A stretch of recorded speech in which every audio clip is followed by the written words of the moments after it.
Assalamualaikum warahmatullahi wabarakatuh. Perkenalkan, nama saya Clares Tamayang Alzinal Dewi dengan NPM 240410101056. Di sini saya dari kelas E, Birokrasi dan Governansi Digital. Saya akan mempresentasikan hasil tugas ujian saya, yaitu peran pemerintah Kota Surabaya dalam pengendalian sampah plastik sekali pakai.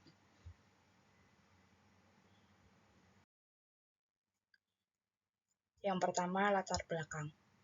Sampah plastik sekali pakai menjadi salah satu masalah lingkungan yang serius di Kota Surabaya. Tingginya menggunakan kantong plastik, sedotan, dan kemasan sekali pakai menyebabkan jumlah sampah terus meningkat. Berdasarkan data SIPSN, Surabaya merupakan kota dengan timbulan sampah tertinggi di Jawa Timur. Jika tidak dikelola dengan baik, sampah plastik dapat mencemari lingkungan, merusak ekosistem, dan mengancam kesehatan masyarakat. Untuk mengatasi permasalahan tersebut, pemerintah Kota Surabaya menerapkan kebijakan pengelolaan sampah melalui Peraturan Daerah Kota Surabaya Nomor 5 Tahun 2014 tentang pengelolaan sampah dan kebersihan. Selain itu, pemerintah juga menjalankan berbagai program edukasi, kampanye, dan bekerja sama dengan masyarakat, sektor swasta, komunitas lingkungan, serta akademisi guna mengurangi penggunaan plastik sekali pakai dan meningkatkan kesadaran lingkungan.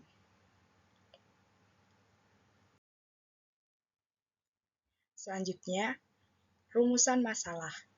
Yang pertama, bagaimana peran pemerintah Kota Surabaya dalam pengendalian sampah plastik sekali pakai? Yang kedua, bagaimana bentuk kolaborasi antara pemerintah Kota Surabaya dengan berbagai pemangku kepentingan dalam pengendalian sampah plastik?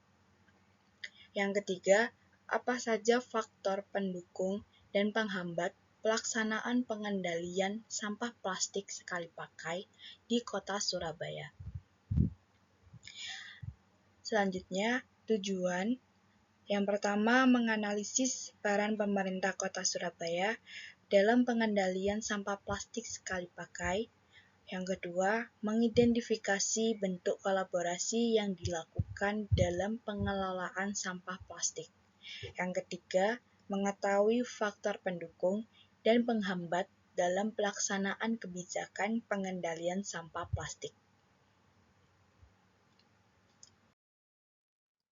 Selanjutnya, teori pendekatan kolaboratif governance. Di sini saya memakai pendekatan kolaboratif governance karena studi kasus yang saya pakai itu melibatkan berbagai aktor. Collaborative governance merupakan proses kerjasama antara pemerintah dan aktor non-pemerintah dalam merumuskan serta melaksanakan kebijakan publik untuk mencapai tujuan bersama.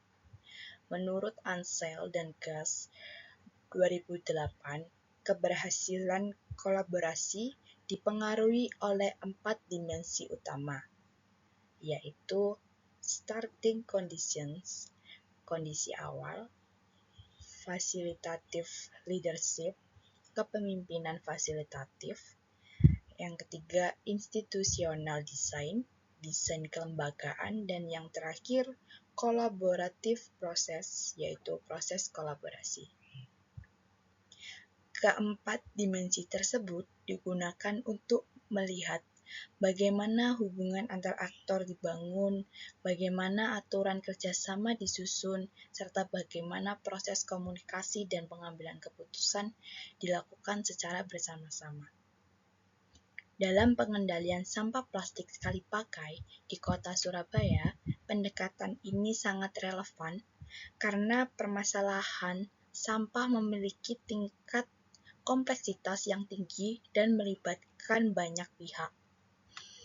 Oleh karena itu, penanganannya tidak dapat dilakukan oleh pemerintah saja, tetapi memerlukan keterlibatan masyarakat perilaku usaha, komunitas lingkungan, akademisi, dan berbagai pemangku kepentingan lainnya. Di sini, pemerintah berperan sebagai fasilitator yang menyediakan regulasi program dan sumber daya, sedangkan aktor lainnya berkontribusi melalui edukasi, pengendalian penggunaan plastik, serta partisipasi dalam pengelolaan dan pengawasan lingkungan.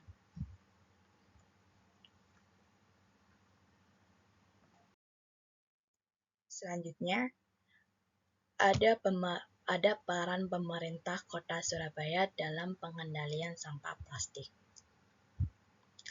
Pemerintah Kota Surabaya telah melaksanakan berbagai upaya dalam mengendalikan sampah plastik sekali pakai melalui pendekatan yang mencakup aspek regulasi, fasilitas, edukasi, dan pengawasan. Upaya tersebut diawali dengan penerapan Peraturan Daerah Kota Surabaya Nomor 5 Tahun 2014 tentang pengelolaan sampah dan kebersihan yang kemudian diperkuat melalui Peraturan Wali Kota Surabaya Nomor 16 Tahun 2022 tentang pengurangan penggunaan kantong plastik. Di sisi lain, pemerintah juga aktif menyediakan sarana pengolahan sampah berbasis masyarakat, di mana Kota Surabaya telah memiliki sebanyak 352 bank sampah yang tersebar di berbagai wilayah. Dengan sebagian besar, sampah telah berhasil dikelola secara lebih baik melalui fasilitas tersebut.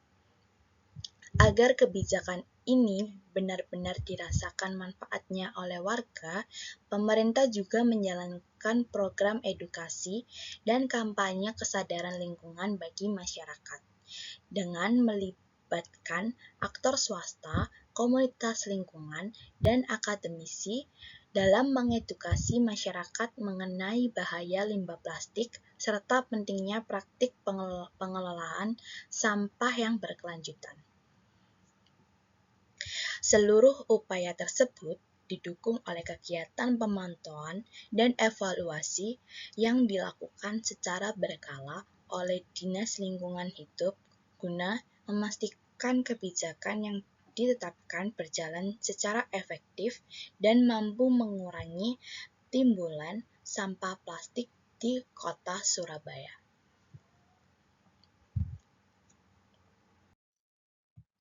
Selanjutnya, ada bentuk kolaboratif governance. Dalam upaya mengendalikan sampah plastik sekali pakai, pemerintah Kota Surabaya menerapkan pendekatan kolaboratif governance dengan melibatkan sektor swasta dan masyarakat sebagai mitra utama dalam pelaksanaan kebijakan.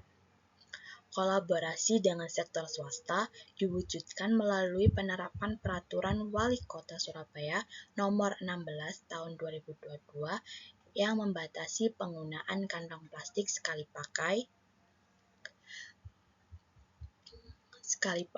dengan wujud nyata kolaborasi antara pemerintahan sektor swasta ini tercermin dari penerapan Peraturan Wali Kota Surabaya Nomor 16 Tahun 2022, di mana kebijakan tersebut secara khusus membatasi penggunaan kantong plastik sekali pakai di sektor retail termasuk minimarket seperti Alfamart, Indomaret, dan lainnya yang diwajibkan untuk tidak lagi menyediakan kantong plastik secara gratis atau bahkan meniadakannya sama sekali, sehingga konsumen didorong untuk membawa tas belanja sendiri dari rumah.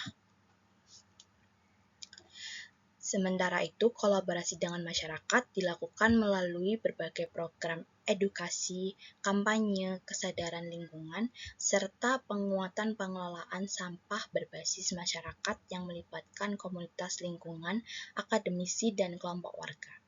Melalui kerjasama tersebut, pemerintah tidak hanya berperan sebagai pembuat kebijakan, tetapi sebagai fasilitator yang mendorong partisipasi aktif seluruh pemangku kepentingan.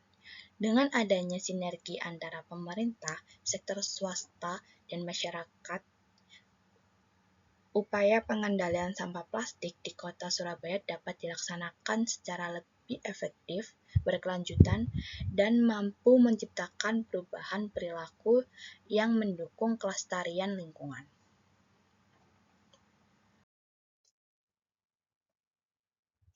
Selanjutnya, ada faktor pendukung. Keberhasilan pemerintah Kota Surabaya dalam mengendalikan sampah plastik sekali pakai didukung oleh beberapa faktor penting.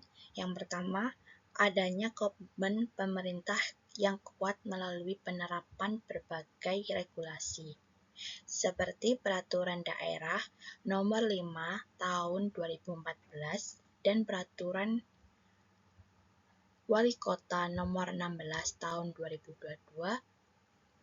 yang menunjukkan keseriusan dan keberlanjutan komitmen pemerintah dalam menekan penggunaan plastik sekali pakai di kota ini. Bahkan membawa Surabaya meraih penghargaan Adipura Kencana sebagai pengakuan atas pencapaian di bidang lingkungan hidup. Yang kedua, faktor pendukungnya, meningkatnya kesadaran masyarakat terhadap pentingnya pengelolaan sampah yang tercermin dari partisipasi aktif warga dalam kegiatan pemilahan dan pengelolaan sampah melalui bank sampah. Hal ini terbukti mampu mendorong kepedulian masyarakat terhadap pemilahan sampah sejak dari sumbernya, sekaligus berfungsi sebagai sarana pemberdayaan ekonomi dengan memberikan insentif finansial dari hasil pengumpulan dan penjualan sampah non-organik yang bernilai ekonomis, sehingga masyarakat memiliki motivasi yang lebih kuat untuk ikut serta dalam pengelolaan sampah secara aktif. Lalu, yang ketiga, keberadaan bank sampah dan komunitas lingkungan yang terus berkembang di berbagai wilayah Surabaya turut memberikan kontribusi nyata dalam mengurangi timbulan sampah plastik sekaligus mendorong pemberdayaan masyarakat. Data menunjukkan bahwa antara tahun 2020 hingga 2024, jumlah unit bank sampah meningkat dari 1 menjadi 3 unit di satu wilayah saja, dengan jumlah anggota yang meningkat hampir 40% dari 140 orang menjadi 351 orang, dan berhasil mengurangi timbulan sampah anorganik sebesar 8.456 kg atau sekitar 10,2%, yang membuktikan bahwa keberadaan bank sampah dan komunitas lingkungan memberikan kontribusi nyata bagi upaya pengendalian sampah plastik di tingkat lokal. Sinergi antara komitmen pemerintah, partisipasi masyarakat, dan dukungan komunitas lingkungan tersebut menjadi faktor utama yang memperkuat keberhasilan pengendalian sampah plastik secara berkelanjutan di Kota Surabaya. Selanjutnya, ada faktor penghambat. Meskipun berbagai kebijakan telah diterapkan, upaya pengendalian sampah plastik sekali pakai di Kota Surabaya masih menghadapi beberapa hambatan. Salah satu kendala utama yaitu rendahnya kepatuhan sebagian masyarakat yang masih terbiasa menggunakan plastik sekali pakai dan belum sepenuhnya beralih ke alternatif yang lebih ramah lingkungan. Selain itu, pengawasan terhadap pelaksanaan kebijakan dinilai belum optimal sehingga masih ditemukan pelanggaran dalam penggunaan plastik sekali pakai. Hambatan lainnya yaitu rendahnya partisipasi sebagian masyarakat yang dipengaruhi oleh keterbatasan fasilitas dan infrastruktur pengelolaan sampah, terutama dalam proses pengumpulan, pemilahan, dan daur ulang. Kondisi tersebut menyebabkan sampah plastik masih banyak berakhir di tempat pembuangan akhir dan berpotensi menimbulkan pencemaran lingkungan. Oleh karena itu, peningkatan kesadaran masyarakat, penguatan pengawasan, serta pengembangan fasilitas pengelolaan sampah menjadi langkah penting untuk mendukung keberhasilan pengendalian sampah plastik secara berkelanjutan di Kota Surabaya. Yang terakhir, kesimpulan. Sampah plastik sekali pakai merupakan permasalahan lingkungan yang serius di Kota Surabaya, mengingat kota ini mencatatkan timbulan sampah terbesar di Jawa Timur dengan jutaan ton sampah yang dihasilkan setiap harinya. Dalam merespons tantangan tersebut, pemerintah Kota Surabaya telah menjalankan peran yang menyeluruh, mulai dari penyusunan kebijakan melalui Peraturan Daerah Nomor 5 Tahun 2014 dan Peraturan Wali Kota Nomor 16 Tahun 2022 tentang pengurangan penggunaan kantong plastik, penyediaan 352 untuk bank sampah, pelaksanaan edukasi kepada masyarakat, hingga pemantauan kebijakan secara berkala oleh Dinas Lingkungan Hidup. Keberhasilan kolaborasi ini didukung oleh 3 faktor utama, yaitu komitmen pemerintah yang konsisten, meningkatnya kesadaran lingkungan masyarakat, serta peran aktif bank sampah dan komunitas lokal yang terbukti mampu mengurangi timbulan sampah anorganik secara signifikan. Ini terdapat referensi dari hasil-hasil yang sudah saya kerjakan. Lalu sekian, terima kasih. Wassalamualaikum warahmatullahi wabarakatuh.